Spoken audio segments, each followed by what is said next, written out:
ৰাজ্য চৰকাৰৰ কেবিনেটত আমি সিদ্ধান্ত লৈছিলো যে পেহেলগামত নিহত হোৱা প্ৰতিটো পৰিয়ালক আমি অত্যন্ত বিনম্ৰতাৰে অসমবাসী ৰাইজৰ হৈ 5 লাখ টকাকৈ আগবঢ়াম। টকাৰে জীৱন কিনিব নোৱাৰে, কিন্তু এই বিনম্ৰতাৰে সৈতে আমি তেওঁলোকৰ ত্যাগক এবাৰ সোঁৱৰণ কৰিব পাৰোঁ।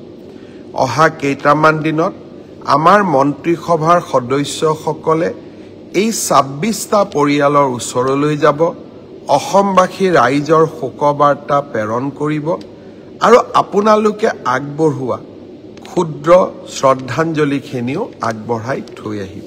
ৰাজ্য চৰকাৰৰ কেবিনেটত আমি সিদ্ধান্ত লৈছিলো যে পেহেলগামত নিহত হোৱা প্ৰতিটো পৰিয়ালক আমি অত্যন্ত বিনম্ৰতাৰে অসমবাসী ৰাইজৰ হৈ 5 লাখ টকাকৈ আগবঢ়াম।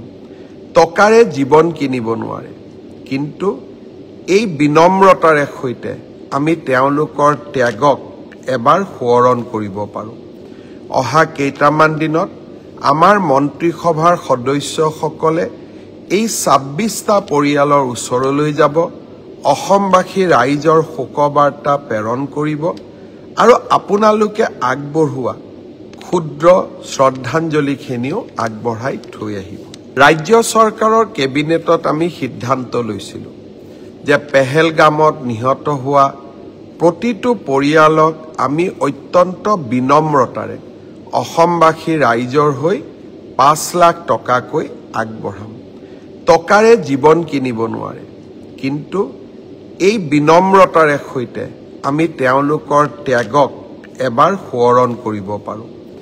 অহা কেইটামান দিনত আমাৰ মন্ত্ৰীসভাৰ সদস্যসকলে এই 26টা পৰিয়ালৰ ওচৰলৈ যাব, অসমবাসী ৰাইজৰ শোকবাৰ্তা প্ৰেৰণ কৰিব আৰু আপোনালোকে আগবঢ়োৱা ক্ষুদ্ৰ শ্ৰদ্ধাঞ্জলিখিনিও আগবঢ়াই থৈ আহিব।